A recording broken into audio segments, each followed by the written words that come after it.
वालेकुम बच्चों, आज हम लोग क्लास 10 की केमिस्ट्री के बुक में इम्पोर्टेंट क्वेश्चन जो पेपर से रिलेटेड हैं वो हम लोग ज़रा सा डिस्कस करेंगे।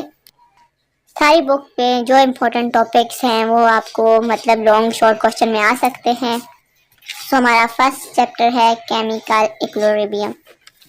केमिकल इक्विलिब्रियम इसमें हमारे पास देख लें, इंट्रोडक्शन है। इसका इंट्रोडक्शन आपको जनरल पता होना चाहिए कि केमिकल इक्विलिब्रियम होता क्या है। ये ना कि आप लोग जिसको मतलब रट्टे लगाएंगे, ये करेंगे, मतलब बस याद करेंगे, उससे चीज़ आपके जहन में नहीं आएगी। आप लोगों को क्या करना है कि आपको कॉन्सेप्ट वाइज लेके चलना है। आप लोगों को देखना है, आप देखिए यहाँ पे ये reversible reaction and dynamic equilibrium, ये आप लोग इसका कॉन्सेप्ट लेना। ये जो ब्लू लाइंस दिखी हुई है ये डेफिनेशन है, इनको पढ़ें, ये इसका मतलब क्या है ये आप देखेंगे। इसमें ज़्यादा रिएक्शन और होते हैं, रिएक्शन के बारे में बताएं। रिवर्स रिएक्शन क्या होता है, इरिवर्सिबल क्या होता है। अब देखें ये इक्विलिब्रियम है, इसकी ये हमारे पास डेफिनेशन आ गई है। आपको डेफिनेशन पढ़नी है, डेफिनेशन पढ़ के आपको जनरल आइडिया हो जाएगा कि क्या होती है। तो ये आ गया ग्राफ आ गया। इस ग्राफ को भी आप लोग देख लें। अगर आपको क्वेश्चन दिया जाए ना कि बोला होगा कि डिफाइन ए केमिकल इक्विलिब्रियम, आप लोगों ने पहले डेफिनेशन लिखनी है, फिर एक दो उसके रिएक्शन बताने के ये डेफिनेशन क्या है कि ये मतलब कोई भी उसका एक मतलब रिएक्शन लिख लें। उसके बाद आप लोगों ने ग्राफ बनाना है, तो आपको नंबर मिल जाएंगे। अब इसमें क्या होता है, रेट ऑफ फॉरवर्ड रिएक्शन क्या होता है, रेट ऑफ रिवर्स रिएक्शन क्या होता है, ये आपको पता होना चाहिए। तो उसके बाद हमारे पास आ जाता है ये लॉ ऑफ मास एक्शन। ये लॉज हैं, ये वाला लॉज भी आपको पता होना चाहिए। इस लॉ में ये वाले साइंटिस्ट क्या बोलते हैं, इन्होंने क्या कहा, इन्होंने इसके बारे में क्या डिस्कशन की, क्या इन्होंने इम्पोर्टेंट पॉइंट दिए, ये आपको पता होना चाहिए इनकी मैथमेटिकली। और नेक्स्ट हमारे पास आ जाता है ये condition of for equilibrium. Equilibrium की कंडीशन आ गई। कंडीशन में हमारे पास ये कंडीशन है इसकी ना, तो ये कंडीशन आपको पता होनी चाहिए कि concentration of a reaction and product क्या होता है, प्रेशर ऑफ अ सिस्टम क्या होता है, और वॉल्यूम ऑफ सिस्टम क्या होता है, टेम्परेचर ऑफ सिस्टम क्या होता है, ये आपको पता होना चाहिए। आप लोगों ने मैंने बोला ना कि कॉन्सेप्ट वाइज लेके चले। जो टीचर आपको लेक्चर दे वो आप लोग याद तो कि टीचरों ने आपको क्या लेक्चर दिया था, प्रोफेसर ने आपको क्या लेक्चर दिया था। उसके बाद आता है हमारे पास ये क्या है, वेब टू रिकॉग्नाइज इक्विलिब्रियम। इसमें फिजिकल मेथड होता है, केमिकल मेथड होता है, ये क्या होता है, किस किस में होता है, ये सच है, ये सब कुछ। अब आ जाता है इक्विलिब्रियम कांस्टेंट, और आपको इक्विलिब्रियम की डेफिनेशन आनी चाहिए, उसका यूनिट आना चाहिए। और ये इक्विलिब्रियम कांस्टेंट क्या है, कैसी, जैसे ये इसको रिप्रेजेंट करता है, इक्विलिब्रियम कांस्टेंट किसको रिप्रेजेंट करता है, कैसी को रिप्रेजेंट करता है। ये टेबल देख लें आप इक्विलिब्रियम कांस्टेंट में। उसके बाद ये आगे रिएक्शन वगैरह जनरल से देख लें। मतलब देखने का मतलब ये है ना कि आप लोगों ने इसका कॉन्सेप्ट है ना। अब ये देखिए important application of equilibrium constant. इसमें क्या है, तीन एप्लीकेशन है। डायरेक्ट रिएक्शन, ये आ गया extend of the chemical reaction, effect of the external condition, ये तीनों। इनको देखें ना कि इसमें डायरेक्शन में क्या बोला हुआ है, सिंपल ये देख लें।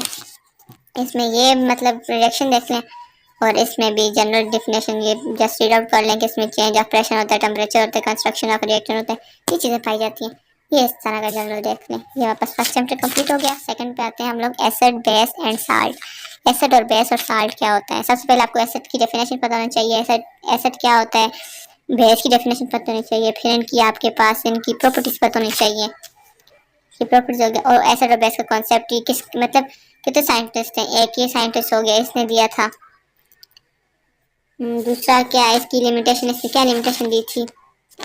उसके बाद आ जाता है ये साइंटिस्ट हो गए, इनकी भी आपको पता होना चाहिए। इन्होंने क्या कहा था कि जो प्रोटॉन है वो पॉजिटिव मतलब हाइड्रोजन को डोनेट करते हैं, तो पता नहीं वो एक्सेप्ट करता है। इसका जो कॉन्सेप्ट है वो भी करना है। लेकिन ये लुइस कॉन्सेप्ट जो है एसिड और बेस का, ये मोस्ट इम्पोर्टेंट है। इसमें ये देखो, ये सबसे इम्पोर्टेंट है। ये आता है या शॉर्ट में आता है या लॉन्ग में आता है।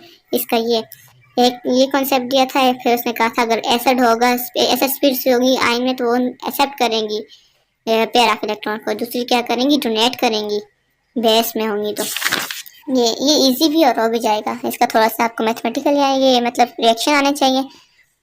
ये इसका टेबल है, ये मतलब इन तीनों साइंटिस्ट का टेबल है कि इसने क्या कहा था। इसने तीनों तीनों का, ये जो पीछे तीन साइंटिस्ट पढ़े हैं। टाइप्स ऑफ एसिड, एसिड की टाइप्स होनी चाहिए, बेस आनी चाहिए। दो टाइप्स हैं एसिड की, बेस की भी दो टाइप्स हैं। उसके बाद आपको मतलब एसिड का पता होना चाहिए कि ये स्ट्रॉन्ग एसिड और वीक एसिड क्या होता है, स्ट्रॉन्ग बेस और वीक बेस क्या होती है। इनका भी जनरल जनरल आप लोगों ने देखना है, वरना छोड़ना किसी चीज को भी नहीं है आप लोगों ने। आगे आ जाता है मतलब पीएच एंड पीओएच। पीएच और पीएच स्केल, ये वाला स्केल आपको पता होना चाहिए। ये मतलब 7 से ऊपर वाली जो वैल्यू मतलब 7 से नीचे वाली होती है हमारे पास, ये पीएच होती है, और 7 से ऊपर वाली जो होती है हमारे पास पी पीओएच होती है। मतलब ये सारी हमारे पास पीएच। ये मोर एसिड होती है, ये मोर वो होती है बेस होती है, इस तरह का। ये आपको पीएच को मतलब फाइंड करना आना चाहिए। पीएच कैसे फाइंड किया जाता है, पीओएच कैसे फाइंड किया जाता है। ये पीओएच है और ये पीएच, इसको आप लोगों ने इसका थोड़ा सा मैथमेटिकल देखनी है कैसे फाइंड करते हैं। उसके बाद आ जाता है साल्ट। साल्ट क्या होता है, साल्ट की डेफिनेशन देखनी है, साल्ट का फार्मूला देखना है। NaCl, साल्ट के मतलब कि N सोडियम जो पॉजिटिव होता है, क्लोराइड नेगेटिव होता है। ये इसका आपको कॉन्सेप्ट रहेगा। प्रिपरेशन ऑफ साल्ट, मतलब प्रिपरेशन ऑफ साल्ट, उसके बाद मतलब दो है, सोलेबल साल्ट और इनसोलेबल साल्ट। इनका आप देखें इनसोलेबल साल्ट क्या होता है।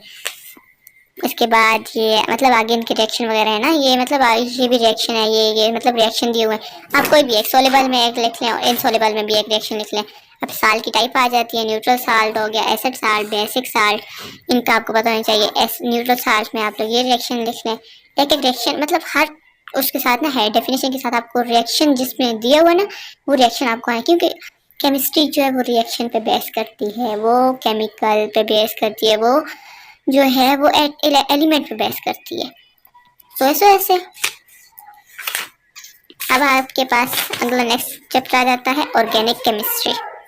अब ऑर्गेनिक केमिस्ट्री क्या होती है, ऑर्गेनिक केमिस्ट्री की डेफिनेशन आपको आनी चाहिए। ये डेफिनेशन पढ़ लें, ज़रा सा रीड आउट कर लें। उसके बाद देखें कि ऑर्गेनिक केमिस्ट्री इनकी क्या दो टाइप्स हैं। एक ये naturally occurs and the synthetic, ये होगी। उसके बाद आ जाते हैं कि ऑर्गेनिक के जो रिप्रेजेंट करता है molecular formula, structure, condensed formula, dot and cross formula. ये देखिए ये इनकी डेफिनेशन की हुई है। ये डेफिनेशन आप देख लें, अगर डेफिनेशन नहीं पढ़ सकते तो जस्ट आप ये टेबल देख लें। ये क्या नाम है देखें, जनरल फार्मूला ये होता है, मॉलिक्यूलर ये होता है, स्ट्रक्चर ये होता है, कोऑर्डिनेट ये होता है, और ये मतलब कि ये ना इसके आगे डॉट एंड क्रॉस वाला, ये मतलब कि यहाँ पे सी के साथ डॉट होगा, ऊपर एच के साथ क्रॉस होगा, ये डॉट एंड क्रॉस। ये मतलब इनके रिएक्शन ये सिंपल बताया हो कि ऑर्गेनिक केमिस्ट्री में क्या क्या रिएक्शन होते हैं। उसके बाद आ जाता है क्लासिफिकेशन ऑफ ऑर्गेनिक कंपोनेंट। इसमें दो आते हैं, open chain and close chain. Open chain क्या होता है, क्लोज चेन क्या होता है, सिंपल ये देखनी है, आगे लाजमी नहीं, ये टाइप्स आप देख लें। सिंपल देखें ओपन चेन क्या होता है और क्लोज चेन क्या होता है। तो ये इनका ओपन चेन देखे तो ये रिएक्शन भी लिख लें, इनमें से कोई भी एक लिख लें। तो ओपन चेन ये और क्लोज चेन ये। ओपन चेन का मतलब ये है ना कि जो स्ट्रेटली मूव करती ओपन हुई होती है। क्लोज का मतलब जो सर्कुलर में मूव कर रही होती है। ये देखो ये जैसे कि ये साइक्लिक फॉर्म में ये क्लोज होगी। अब आ जाते हैं ऑर्गेनिक कंपोनेंट ये आपको ऑर्गेनिक का टेबल आना चाहिए। आप लोगों का बोलते हैं ना कि डिफाइंड ऑर्गेनिक कंपोनेंट, आप ये टेबल बना लेना शॉर्ट क्वेश्चन में, तो जस्ट आपको फुल नंबर मिल जाएंगे। अगर लॉन्ग में आ जाए कि ऑर्गेनिक कंपोनेंट क्या होता है, फिर ओपन चेन, क्लोज चेन, वो आपको पता नहीं चाहिए ओपन चेन क्या होता है। इसकी ये लिख के ना उसके नीचे एक रिएक्शन बना दें, ये लिख के उसके नीचे एक रिएक्शन। उसके बाद बोलोगे सेचुरेटेड हाइड्रोजन क्या होता है, ये और अनसेचुरेटेड, ये भी आप लोग देख लें क्या होता है। इस जस्ट मतलब के देख लें, वरना ये जो है ना सिंपल इस टेबल को देख लें। उसके बाद आ जाता है नेक्स्ट टॉपिक हमारे पास सोर्सेस ऑफ मतलब sources of organic component. Organic component में कौन से सोर्सेस पाए जाते हैं, कोयल, ये petroleum, natural gas, plant, animal, इन चीज़ों में पाए जाते हैं।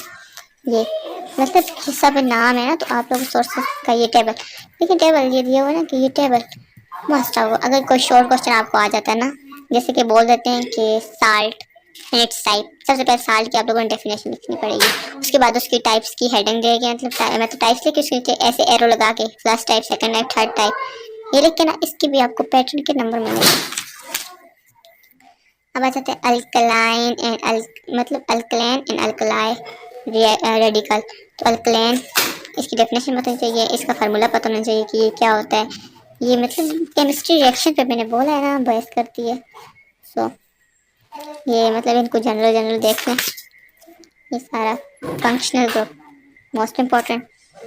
क्योंकि ये फंक्शनल ग्रुप है। इसकी डेफिनेशन आनी चाहिए फंक्शनल ग्रुप का, कि फंक्शनल ग्रुप की डेफिनेशन में इसको बोला जाएगा कि फंक्शनल ग्रुप में क्या होता है। ये देखें इसमें अल्कलाई और मतलब CH3OH, ये हमारे पास क्या है, ये मिथाइल है ना, मिथाइल है ना, तो वो मिथाइल में क्या है, ये हमारे पास अल्कलाई ग्रुप है। और OH जो हमें फंक्शनल ग्रुप को रिप्रेजेंट करता है। OH जो होगा आपको पता होना चाहिए फंक्शनल ग्रुप क्या है, OH है। अब यहाँ पे OH ये फंक्शनल ग्रुप को रिप्रेजेंट करता है। COH, ये देखिए यहाँ पे भी OH ये फंक्शनल ग्रुप को रिप्रेजेंट करता है। इसे जनरल मतलब चीज़ें देख लें। उसके बाद आगे आ जाता है हमारा top next chapter, hydrocarbon. Hydrocarbon hydrocarbon क्या होती है, जस्ट उसको पहले देख लें। उसके बाद आ जाता है अल्कलेन, जैसे अब आगे आ जाता है, इसमें रिजेक्शन ही होते हैं कि मतलब अल्कलाइन का, इनका आपको फार्मूला पता होना चाहिए कि अल्कलाइन में क्या होता है, अल्कलाइन में क्या होता है, अल्कलीन में क्या होता है, इनका आपको फार्मूला पता होना चाहिए। एक में मतलब कि C2H4 होता है, C2H3 होता है, दूसरे में CH22 होता है, क्योंकि मतलब कि माइनस किया जाता है N में से 1 माइनस करके। That's it. देखिए इसमें यहाँ पे C2H4 है ना, ये अल्कलीन है, क्योंकि मतलब कि इथेन का फार्मूला ये है ना, इथेन का मतलब इथेन का जो होता है वो क्या होता है, C2H6 होता है। यहाँ पे 2 माइनस किए हुए हैं, तो ये जैसे ये कॉन्सेप्ट वाइज चलते हैं। ये अल्केन आपको कॉन्सेप्ट आना चाहिए सबके, वरना आप रट्टे के बेस में ना नहीं कर सकेंगे। नेक्स्ट चैप्टर आ गया हमारा बायोकेमिस्ट्री। बायोकेमिस्ट्री में हमारे पास क्या आ जाता है, कार्बोहाइड्रेट क्या होता है। कार्बोहाइड्रेट को आपको डेफिनेशन देखनी पड़ेगी, कार्बोहाइड्रेट किस चीज़ से पाया जाता है। और उसके बाद आप कार्बोहाइड्रेट की क्लासिफिकेशन आ जाती है, मोनोसेक्राइड मतलब ओलिगोसेक्राइड, मतलब ओलिगोसेक्राइड को हम लोग डाइसेक्राइड भी बोलते हैं, कि मतलब मोनोमीन 1, डायमीन 2 एंड पोलीमीन मेनी बहुत ज़्यादा जो एलिमेंट आपस में कोलाइड करते हैं, ये सब कुछ। हाइड्रो इसका ये टेबल ज़्यादा मोस्ट इम्पोर्टेंट होते हैं ना, आप टेबल को फोकस करें, रिडक्शन में फोकस करें, थोड़ा सा कॉन्सेप्ट ले लें। Sources and use of the carbohydrate, sources क्या है, यूज़ किस में होते हैं इनका। प्रोटीन क्या होती है, डेफिनेशन। अच्छा ये अमाइनो एसिड, ये अमाइनो एसिड जो बिल्डिंग है इसका ये मोस्ट इम्पोर्टेंट है रिएक्शन, मतलब NH3, that's it NH3 and COOH ये। और उसके बाद ये क्या है, R जो है वो हमें अल्कलाई ग्रुप को शो करता है, और H जो है वो मतलब हाइड्रोजन, C जो हमारे पास अल्फा कार्बन है। ये सब कुछ इसकी, ये देखें ये पूरी जो इस पे इसकी डिटेल है। प्रोटीन यूज किस में होता है, ये लिपिड की डेफिनेशन और लिपिड की क्लासिफिकेशन ऑफ लिपिड, सिंपल होता है, कॉम्प्लेक्स होता है, ये दो type. Fatty acid, difference between oil and fat, ये क्वेश्चन आ सकते हैं, ये तो मोस्ट इम्पोर्टेंट क्वेश्चन है। ये शॉर्ट में आ सकता है कि फैट और ऑयल का डिफरेंस बताओ, ये डेफिनेशन लिख के सेंटर में आप लोग क्या कर सकते हैं कि मतलब या फिर एक साइड पे एक लाइन लगा के लिखें, या फिर क्या कर सकते हैं, तो कोई क्वेश्चन है कि बस वाइल ये लिख के ना इसके दरम्यान वाइल लिख के दूसरी डेफिनेशन लिख लें, ये भी डिफरेंस को शो करता है। सोर्सेज ऑफ लिपिड के सोर्सेज, उसके यूजेस ये। अच्छा न्यूक्लिक एसिड ये कौन है, ये इसने मतलब न्यूक्लियस एसिड है ना, इसे किस साइंटिस्ट ने डिस्कवर किया था, ये साइंटिस्ट की मतलब के डेट ऑफ बर्थ, ये सब कुछ आपको, क्योंकि ये MCQs में आ सकते हैं। टेबल ऑफ टाइप्स ऑफ, जो टाइप्स है इसकी, DNA और RNA। DNA मतलब डीएक्सो राइबोन्यूक्लिक एसिड, DNA और राइबोन्यूक्लिक एसिड RNA। DNA क्या होता है, ये इसका स्ट्रक्चर है। DNA होता क्या है, किस चीज़ में पाया जाता है, ये आपको पता होना चाहिए। और RNA भी आपको पता होना चाहिए। आपको कहते हैं विटामिन क्या होते हैं, जैसे कि आजकल मतलब विटामिन ऑर्गेनिक कंपोनेंट है, जो कि मतलब सिंथेसाइज नहीं होता ऑर्गेनिज्म में, ऐसे मतलब कि जो हमारे पास आजकल vitamin A, vitamin B, vitamin C के कैप्सूल आए हुए हैं। So use the vitamin use किस चीज़ में होता है, इनका ये टेबल देखना। अच्छा ये इम्पोर्टेंस होते हैं, विटामिन इम्पोर्टेंस कहाँ कहाँ होते हैं, vitamin C, vitamin A, vitamin E, ये किस किस चीज़ में पाए जाते हैं, किस चीज़ की ज़रूरत होती है। नेक्स्ट टॉपिक चैप्टर आ जाता है हमारा atmosphere. Atmosphere definition, composition of atmosphere, layer of atmosphere. इसमें ये दो आ जाती हैं, ट्रोपोस्फेयर एंड द स्ट्रेटोस्फेयर। तो ये आगे, लेकिन आगे जाके आपको ना वो भी आएंगी, मोनोस्फेयर, थर्मोस्फेयर। लेकिन अभी आप लोग सिंपल तो करें कि ये टेट्रो में एयर कितनी होती है इतनी, और इसमें कितनी होती है, सब कुछ। एयर पोल्यूशन,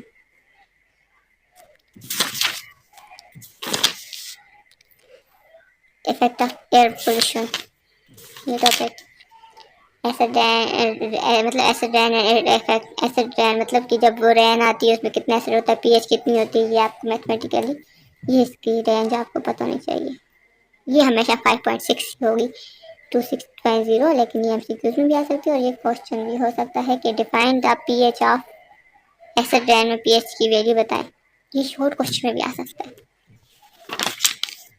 अब ये इसके इफेक्ट है कि effect of acid rain and the fish and wildness, मतलब के प्लांट एंड ट्रीज इफेक्ट करती है मटीरियल पे।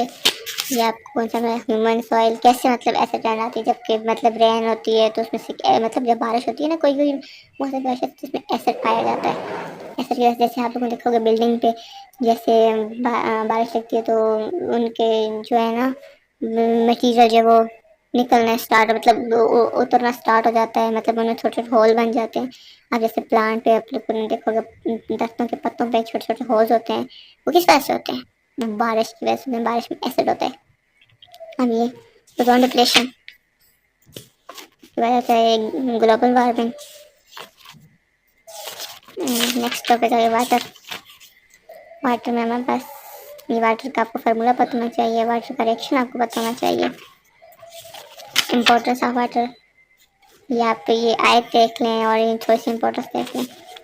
ये इम्पोर्टेंस आगे दी है पॉइंट्स की फॉर्म में देख लें, जैसे एक दो इम्पोर्टेंस मतलब बहुत हुआ 5 इम्पोर्टेंस कर लें। आगे आ जाता है प्रॉपर्टीज ऑफ वाटर, वाटर की properties, physical properties, chemical properties, water solvent, soft and hard water,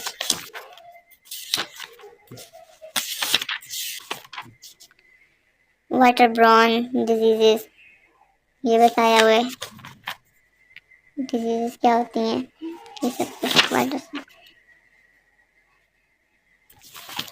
next topic आ जाता है, मतलब वाटर वाले में से भी एक क्वेश्चन आएगा, अगर आया तो वाटर का पता होना चाहिए। केमिकल इंडस्ट्रीज, केमिकल इंडस्ट्री में हमारे पास बेसिक हमें पता होना चाहिए क्या है। लेकिन जिससे ब्लैक ब्लैक मार्कर से टिक लगे हैं ये वेल टॉपिक्स हैं। Expression of matter,